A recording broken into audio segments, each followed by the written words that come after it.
Hey, hey, hey, Still Becoming. Welcome back to another episode, another week of Still Becoming. This is episode 33, titled The Fitness is Still There. Before we get into the episode, I just want to let you know you can follow the show along my journey on Instagram at stillbecoming26. There you'll find my reels of, how I feel after workouts, as well as the results of my latest workouts. Sometimes I don't post. The day I don't is generally it's a day off from training. And I think, you should be off with your life and just having fun and enjoying the time out from your passion. Because I still think that is a great thing to do, is take time off from your passion.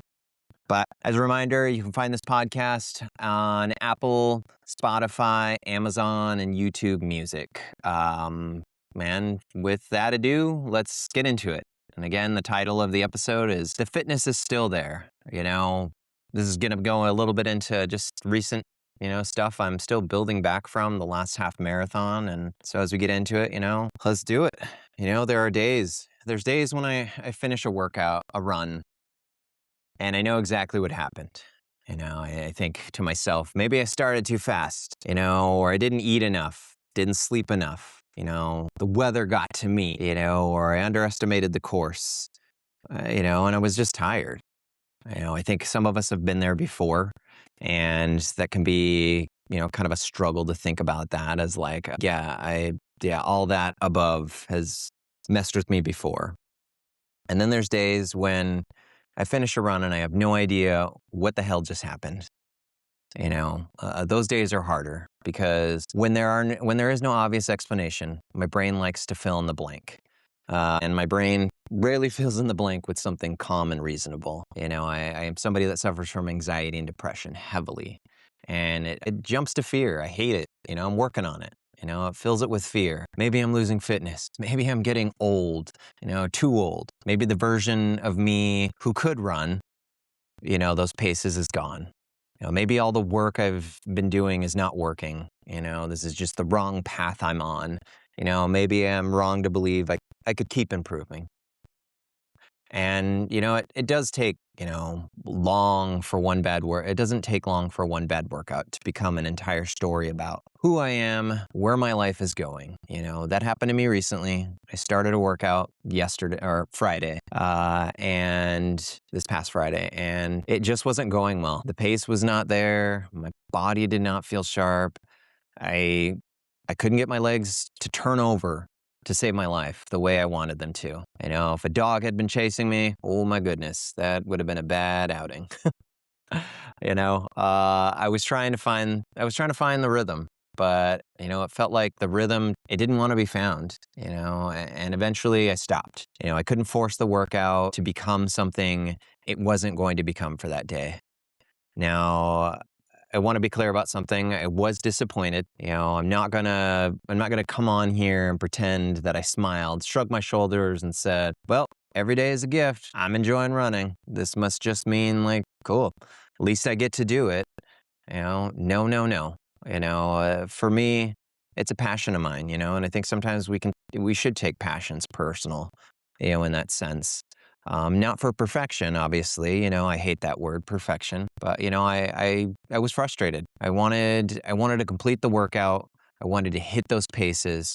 I wanted the numbers to confirm that I was exactly where I hoped I was. That is the difficult part about chasing something that matters to you. You can tell yourself one workout does not define you, but you still care about the workout. You can know that progress is not linear and still feel like shit when the line suddenly drops. Both things can be true. I can understand the big picture and still be disappointed in the same moment. But there was something different about this workout. Mentally, I actually felt okay. And that might sound strange. How can a workout go badly while I'm mentally doing? But for me, those two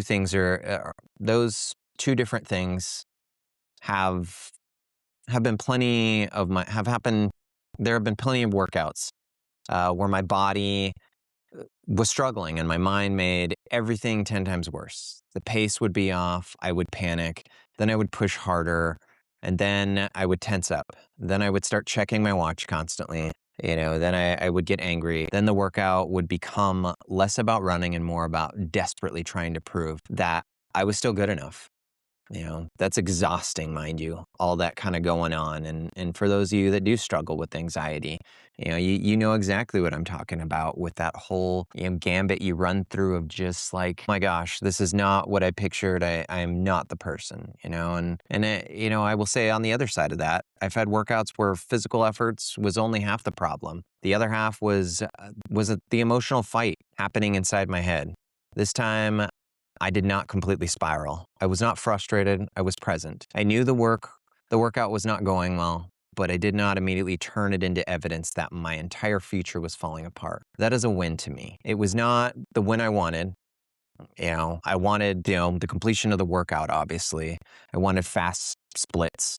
I wanted to finish the workout, look at the data afterwards, feeling confident and powerful. Instead, I got a quieter win. I got evidence that maybe I'm learning how to struggle without destroying myself. I think we overlook those wins because nobody can see them. Nobody gives you a medal because you handled disappointment better than you used to. There's no official result for staying calm when your body does not cooperate. There's no finish line photo showing you that you caught the negative thought before it became an emotional, full emotional collapse, But that progress still matters, maybe more than we do realize. After the workout, I texted my coach. I told him what happened. He looked at the data and told me that the fitness was definitely there. He believed it was more of a neuromuscular issue. Basically, that the engine is there, but my brain and muscles are not communicating as quickly, smoothly as they need to yet. The strength is there, the aerobic system is there, but the snap is not completely there. And honestly, that explanation made sense. Over the past few months, I've done a lot of aerobic work. For those of you that have been following through it on Instagram, I've done a lot of aerobic work, a lot of mileage, a lot of steady running, a lot of work that builds strength, durability, and endurance. But I had not done many short strides, quick repetitions, had not spent much time, reminding my legs how to move fast and relax. So this week we're kind of making some changes, my coach and I, some quicker things like 200s. We're also adding strides like 20 seconds at the end of, workouts a couple days a week. Not because I need to rebuild my entire fitness, not because everything has gone wrong, but because my body needs a reminder. And that phrase stayed with me. My body needs a reminder, not a punishment, as I might have seen it before. As some of you who are hard on yourselves, it's like a punishment. We have to hit it hard, and it's not an emergency, not a complete overhaul, a reminder. I think sometimes we assume that when something does not work, it means we have to start over. We miss a week of writing and we think we are no longer writers. We struggle at work and think this is not the career for me. We have a hard work of parenting and we think we're failing our children. No, you're showing up. We feel disconnected in a relationship and then soon love is gone. I've definitely struggled with that from time to time. We have one bad race or workout and decide all our fitness has disappeared. But maybe nothing has disappeared. Maybe the connection has just gone quieter. Maybe the skill is still there. Maybe the strength is still there. Maybe the person you have spent years becoming is still there. You just need that reminder that you're showing up and you're making progress. I think that is especially important for people who have been working towards something for a long time. When you're a beginner, you are expected things to be messy. You are learning, you are going to make mistakes.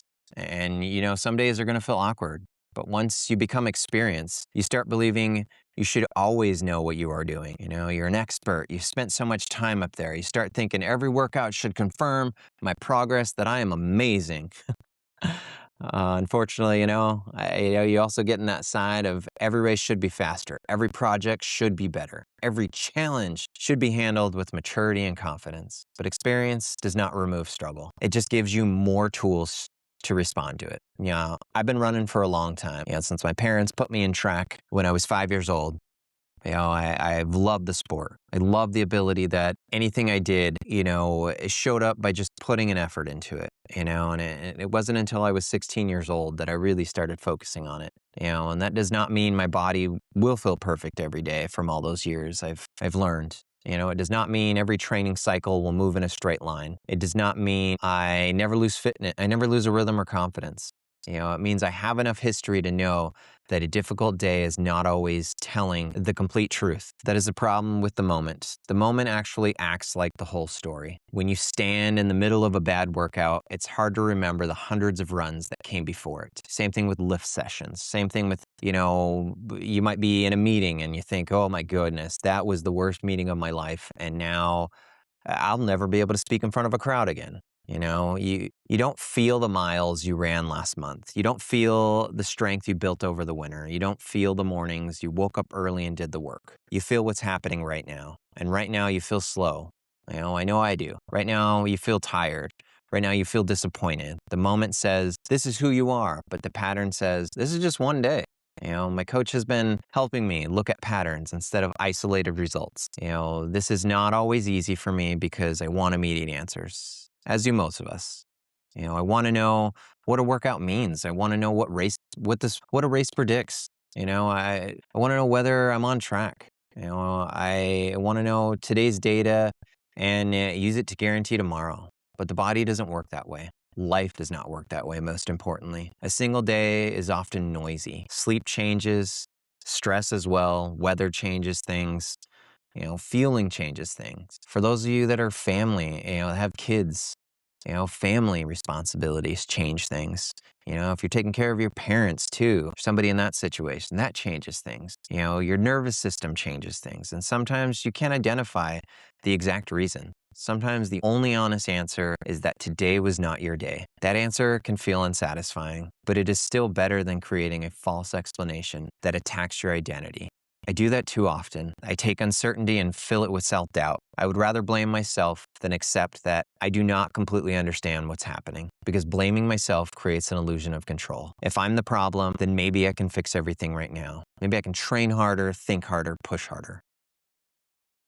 Become more disciplined. But not every problem is solved by applying more pressure. Sometimes pressure makes the problem worse. Sometimes the nervous system does not need another demand. It needs safety. Sometimes the legs don't need punishment.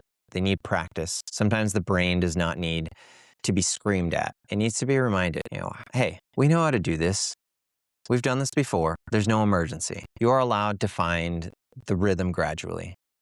That's what the strides and the 200s are for me right now. They're not a test of whether I still belong there. They're a conversation between my brain and my body. Smooth, quick, relaxed. Remember this. Remember how this feels. We're not trying to force the entire future into run repetition. We are just reconnecting. I think we all have areas of our lives where we need to reconnect. Maybe we used to paint, write, sing, build things, play music. Maybe you used to feel creative, but life got noisy and that part of you became quiet. The creativity might not be gone. It might need a reminder. Maybe you used to be a strong and capable individual, but a difficult year made you doubt yourself. That strength might not be gone. It might just need a reminder. Maybe you used to trust yourself, but you made a mistake, and now every decision feels frightening. I've been there before. Still working on that. Your judgment might not be broken. It might need small opportunities to rebuild connection. We're often so dramatic about returning. We think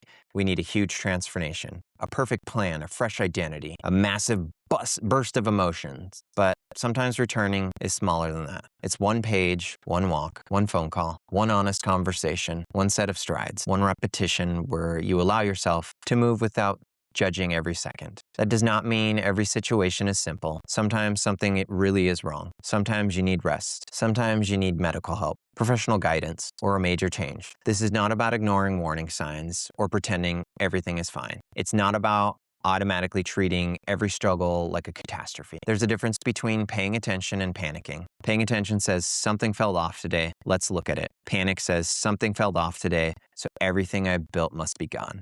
Paying attention creates curiosity. Panic creates verdict. I'm trying to become more curious about myself. That is difficult because judgment feels faster. Judgment says you failed. Curiosity says, what happened? Judgment says, you're not good enough. Curiosity says, What does your body need? Judgment, also says you're going backwards. Curiosity says, this is one day.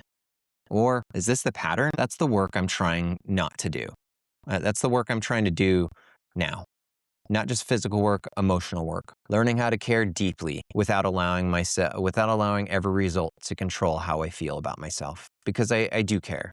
I care about running. I care about improving. I care about becoming the runner I believe I still can become. I'm not interested in pretending that results don't matter to me. They do. But I do not want one result to have the power to erase other pieces of evidence. I do not want one bad workout to convince me that hundreds of good decisions before it meant nothing. That is unfair to the person who has been showing up. It's unfair to the version of me who woke up early, ran the miles, lifted the weights, went to work, took care of my family, and kept trying. That person deserves more than to be judged by one difficult morning. And so do you. You are more than the last thing that happened to you. You are more than the last mistake you made. You are more than the last time you struggled. Your progress is not only visible when you are performing well. Sometimes progress is how you speak to yourself when you are not. Sometimes progress is stopping instead of forcing. Sometimes progress is asking for help. And sometimes progress is accepting the information without accepting the insult your mind tries to attach to it. The workout went badly. This is information. I am a failure. I am a failure. That's an insult. Those are not the same statements. I'm learning how to separate them. I am not pretending. I am not perfect at all. No. And I hate that word. I will probably have another bad workout and panic again. It's just a natural part of me learning. And same thing with you out there. I will probably look at a split and temporarily forget every wise thing I just said on this podcast. I'm pretty good at that. I think it's what they call being human, and that's okay. It's okay. This is not about becoming emotionally perfect. It's about noticing the spiral a little earlier, questioning it a little faster, returning to yourself with a little more kindness. Maybe that is the confidence. That's what it actually is. Not believing everything will always go well, but trusting that when it doesn't go well, you will not abandon yourself. You will listen, you will adjust, you will reset when you need, to reset. You'll rest when you need to rest. You will practice what needs to be practiced, and then you will come back. So this week, I'm going to do my 200s. I'm going to do my strides. I'm going to let them be reminders instead of tests. I do not need every repetition to prove I am ready. I do not need to force confidence to exist. I can let confidence return through experience, one smooth repetition at a time. And maybe there's something in your life that needs the same approach. Something you believe you've lost. Something that used to feel natural and now feels distant. Before you decide that it is gone, give it a chance to speak again. Give yourself a reminder, not a punishment, not a demand to immediately become who you used to be. Just a reminder of what is still in you. Because one difficult day cannot erase the years of work. One disappointing result cannot tell the whole story. One moment of disconnection does not mean the connection is dead. The fitness is still alive. The strength is still there. The passion is still there. You are still there. Maybe you do not need to rebuild yourself from the ground up. Maybe you just need to patiently remind your brain, your body, and your heart of who you are, and then give yourself enough time to believe it again. And remember, you are still becoming, and you are the only one stopping you. I'll talk to you all next week.